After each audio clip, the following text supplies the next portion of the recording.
South ఇండియాలోనే అతి తక్కువ ధరలకి రత్నాలను అందించే ఏకైక సంస్థ 6JVR. సార్ అంటే ఇంత వైభోగం చూశారు. ఇద్దరు గొప్ప మహా నటీమణులు, ఒకరు సావిత్రి గారు, ఇంకొకటి సూర్యకాంతమ్మ. ఇద్దరు చనిపోయినప్పుడు కూడా ఆమెతో యాక్ట్ చేసిన కో ఆర్టిస్టులకు ఎవ్వరు కూడా రాలేదు అంటే ఏం చేస్తారు? మా ఇంటికి మటుకు అందరు వచ్చారు. రామన్ శారద గారు వచ్చారు, వాణిశ్రీ గారు వచ్చారు, బాపు ముళ్ళపూడి ఎన్టీఆర్ గారు వచ్చారా? ఎన్టీఆర్ గారు రాలేదు. వస్తాను ఏఎన్ఆర్ గారు వాళ్ళు అక్కడ వాళ్ళు రాలేదు, ఇక్కడ లోకల్ వాళ్ళు వచ్చారు. నాకు తెలిసి 14 వాళ్ళు వచ్చారు. జయలలిత గారు వచ్చింది. జయలలిత గారితో ఎంతోమంది మాట్లాడారు. ఆవిడ వచ్చిందంటే ఆవిడ చీఫ్ మినిస్టర్ హోదాలో వచ్చింది. ఆవిడ అప్పుడు ఆవిడ లోపల ఉన్నప్పుడు నేను, మా మిసెస్, మా అత్తగారు ఎవరో ఉన్నారు. వాళ్ళు అంతే. లోపల గదిలో మేము 6గురే ఉన్నాం. ఒక పావు గంట 20 నిమిషాలు మాట్లాడారు. కానీ ఒకే మాట అన్నారు ఆవిడ, జయలలిత గారు. ఏమనంత నన్ను అన్నంతని పిలుస్తుంది ఆవిడ. ఏమనంత ముందు చెప్పుండొచ్చు కదా, బెటర్ ట్రీట్మెంట్ ఇచ్చేవాడు కదా. నిజంగా చచ్చిపోయిన ఆ మాటకి. మా అమ్మ కాదు, నేను తెచ్చాను ఆ మాట. నిజంగా ఆ ఐడియా రాలే, వచ్చిండే ఆవిడ ముందు చెప్పుంటే ఆవిడ నిజంగా ఇచ్చేదేమో. ఆవిడ చీఫ్ మినిస్టర్ హోదాలో ఉంది కదా. మరి ఆవిడ ఉన్నప్పుడు కింద వాళ్ళు ఎవరిని పైకి రానివ్వాలి, అక్కడ ఆపారు. అక్కడే ఉన్నారు. జీవలక్ష్మి గారు అక్కడే ఉన్నారు. ఈవెన్ బరియల్ గ్రౌండ్కి వెళ్తున్నాం, లోకల్లో ఉండి 5-6 వరకు అక్కడ వచ్చారు, బరియల్ గ్రౌండ్ వరకు. కానీ వచ్చి మద్రాసులో ఉన్న వాళ్ళు వచ్చారు, బయట ఊరి నుంచి ఎవరు రాలేదు. నాగేశ్వరరావు గారు హైదరాబాద్లో ఉన్నారు, ఎలా వస్తారు? రామారావు గారు వస్తూ ఉన్నారు. తర్వాత ఆయనకి ఏదో ఫంక్షన్ ఉందో మళ్ళీ మెసేజ్ పంపించారు, ఇది అయిపోయింది. అందరూ వచ్చారు, రాని వాళ్ళు ఏం లేదు. కొంతమంది రాలేదు అని అంతే అన్నారు తప్పితే అలా ఏం లేదు, వచ్చారు, అందరూ వచ్చారు. తెలుగు వాళ్ళు తప్పితే అందరూ వచ్చారు. ఇక్కడ వాళ్ళు వచ్చారు, తెలుగు వాళ్ళు వచ్చారు కదా. వాణిశ్రీ గారు తెలుగు వాళ్ళు కదా, శారద గారు తెలుగు వాళ్ళు కదా, ఇక్కడ ఉన్నారు అప్పుడు వాళ్ళు.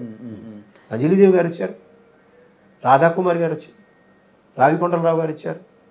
అంటే అప్పుడు ఇంత మీడియా డెవలప్మెంట్ లేదని చూపించలేదు. కానీ జయలలిత గారు సీఎం హోదాలో వచ్చారు అంటే అమ్మతో ఎంత చనువు, అంత చనువు. ఆ చనువు వల్లే ఆ ఫ్రెండ్షిప్, చనువు అని కన్నా ఫ్రెండ్షిప్.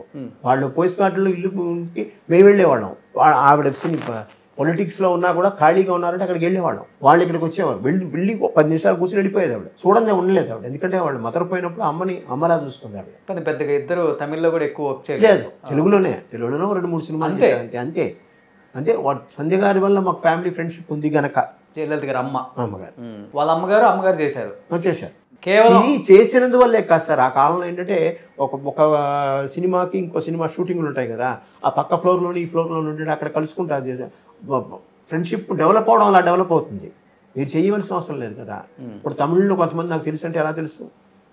శివాజీ గణేశన్ గారితో నేను మాట్లాడాను, వాళ్ళందరితో ఎంజీఆర్ గారితో మాట్లాడాను. వీళ్ళందరితో మాట్లాడితే ఎవరో నగేష్ గారు అంటే ఎవరో తీసుకెళ్ళేవారు నన్ను. అప్పుడు చివన్ ఒక ఆయన తీసుకెళ్ళేవాడు. అంటే జయలలిత గారు ఇంటికి వచ్చి అమ్మని చూసి అనంత్ చెప్పుండొచ్చు కదా బెటర్ ట్రీట్మెంట్ అంటే ఏమైంది సార్, అమ్మ ఎందుకు చనిపోయారంటే ఏమని చెప్తారు? అంటే అంతవరకు సినిమాస్ రిలీజ్ అయింది కదా ఎస్పీ పరశురామ, అంతవరకు బాగానే ఉన్నట్టే కదా. లాస్ట్ 3 monthsలోనే కాబట్టి కిడ్నీ ఫెయిల్యూర్ అవ్వడము, డయాలసిస్ చేయడము, దాని తర్వాత లాస్ట్లో హార్ట్ అటాక్లోనే పోయారు ఆవిడ. ఓకే, డయాలసిస్లోనే ఉన్నారు 3 నెలలే. పరశురామం జూన్లోనే రిలీజ్ అయింది ఎస్పీ పరశురామం. అమ్మ జూలై 17 ఎప్పుడో తిరుపతి వెళ్ళి డాక్టరేట్ తీసుకున్నారు. మరి అంతవరకు బాగానే ఉన్నారు కదా అమ్మ. సడన్ గా అంటే కొంచెం కిడ్నీ ఫెయిల్యూర్ అని మీకు లాస్ట్లోనే తెలిసింది. ఎందువల్ల అంటే మంచి ఫుడ్ తీసుకుంటారు టైంకి, అంతా ఫాలో బాగానే ఉందండి. ఇప్పుడు స్పైసీ అంటే ఈ కాలంలో స్పైసీ కాదు, అప్పుడు వేపుళ్ళు ఎక్కువ తినేది ఆవిడ. ఉడకబెట్టినవి తినేది కాదు, వేపుళ్ళు ఎక్కువ, ఆయిలీగా ఉండాలి ఎక్కువ, ప్లస్ నెయ్యి ఎక్కువ కదా. నెయ్యి ఒక లిమిట్ తినకూడదు, అది మానమంటే మానేది కాదు ఆవిడ. డయాబెటిక్ అటాక్ అయిందా? డయాబెటిక్ అటాక్, దానివల్ల ఎఫెక్ట్ కొట్టేది. దానివల్ల ఎఫెక్ట్ తెలిసింది ఆమెకి, తెలుసు ఏదో జరుగుతుంది నా బాడీలో జరుగుతుందని తెలుసు, కానీ తగ్గిపోతుంది అని. అప్పుడు మీరు డాక్టర్ అయ్యారు కదా? అప్పుడు డాక్టర్ తెలుసు అలా ఉంది, కానీ ఇంత తొందరగా పోతున్నాను అనుకోలేదు. సడన్ ఇది టర్న్ అయ్యి హార్ట్ అటాక్ వస్తుందని అనుకోలేదు. ఎన్ని సంవత్సరాలు ఉంటాయి సార్ అమ్మ చనిపోయే టైంకి? 74. అంటే జయలలిత గారు చాలా చిన్నోళ్ళు, 74-72 అనుకుంటా. ఫస్ట్ టైం చీఫ్ మినిస్టర్ అయ్యారు తెలిసి అప్పటికి. అంతే. లాస్ట్ లో లావు కూడా బాగా తగ్గిపోయారు కదా అమ్మ.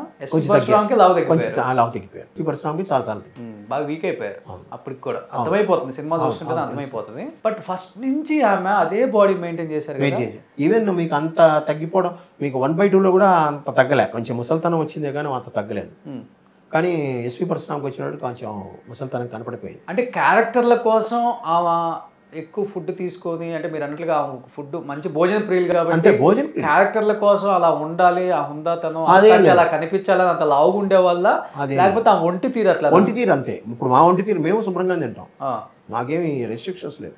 ఇప్పుడు ఎవరైనా డాక్టర్ చెప్తే నేను కంట్రోల్ చేస్తాను. నా 73 సంవత్సరాలు, బీపీ లేనంత వరకు, షుగర్ లేదు. తనకు కొంచెం బీపీ షుగర్లు ఉన్నాయి, కొంచెం కంట్రోల్ చేస్తుంది అంతే. అలాంటి దాన్ని మానేయలేం కదా. సో కేవలం డయాబెటిక్ కిడ్నీ ఫెయిల్యూర్ అంతే. అమ్మ చనిపోయినప్పుడు చాలా మంది ఇంకా ఉన్నారు అప్పటికి కూడా అమ్మతో వర్క్ చేసిన వాళ్ళు ఉన్నారు, అమ్మతో ఉన్నారు. అమ్మ దగ్గరికి వచ్చారు, అంజలిదేవి గారు వచ్చారు కూడా. బయటపడడానికి చాలా రోజులు పట్టింది. తర్వాత చాలా అంజలిదేవి గారితో చాలా కాలం మాట్లాడుతూనే ఉన్నారు. సుందరం కదా ఇక్కడ సత్యసాయిబాబా వారి ఆర్గనైజేషన్, అక్కడికి వెళ్ళినప్పుడంతా ఆవిడతో మాట్లాడుతూనే ఉండేవాడు చాలాసేపు, అరగంట సేపు 20 నిమిషాలు. అంటే అఫ్కోర్స్ బాబాకి సంబంధించిన మాట్లాడేవాళ్ళం ఇంటికి. బాబా అంటే బాగా ఇష్టమా? అమ్మకి ఇష్టం. ఎందుకంటే అప్పుడున్న వాళ్ళు ఎక్కువ మన ఈయన షిర్డీ బాబా, ఈ బాబా గారిని కూడా బాగా ఇష్టపడతారు. ఇష్టపడ్డారు యాక్టర్స్, ఓల్డ్ యాక్టర్స్ అందరూ ఇష్టపడతారు. అమ్మ ఇష్టపడడానికి ఒక రీజన్ అంటే ఏమని చెప్తారు? రీజన్ ఏం లేదు, కొన్ని అనుకున్నవి ఆవిడకి జరిగాయి. గబుక్కులు బాబాని తలుచుకుంటే మంచిగా జరిగాయి అంతే. ఇప్పుడు మా అందరికీ అంతే కదా, బాబా ఉన్నాడు, బాబా చూసుకుంటాడనే ఫీలింగ్ మాకు ఉంది ఇప్పటికీ. అంతా బాబాదయ్యే. లేదా నేను ఇంట్లో కూర్చోండి, సపరేట్గా ఉండండి, సపరేట్. ఇంతమంది వచ్చి నా దగ్గర మంచిగా ట్రీట్మెంట్ తీసుకుని బాగుపడ్డారంటే కారణం ఏంటి? నేను ఇచ్చిన మందులు కాదు, నా అలా రోజు వీధికి 10 మంది ఉన్నారు. అదంతా కరుణాకటాక్షాలు, దైవ కరుణాకటాక్షాలు. ఇప్పుడు మాకు వెంకటేశ్వర స్వామి తిరుపతి వెళ్తాము, అలాగే షిర్డీ కూడా వెళ్తాం. సుమన్ టీవీలో మీ పర్సనల్ అండ్ బిజినెస్ ప్రమోషన్స్ కోసం కింది నెంబర్కి కాంటాక్ట్ చేయండి.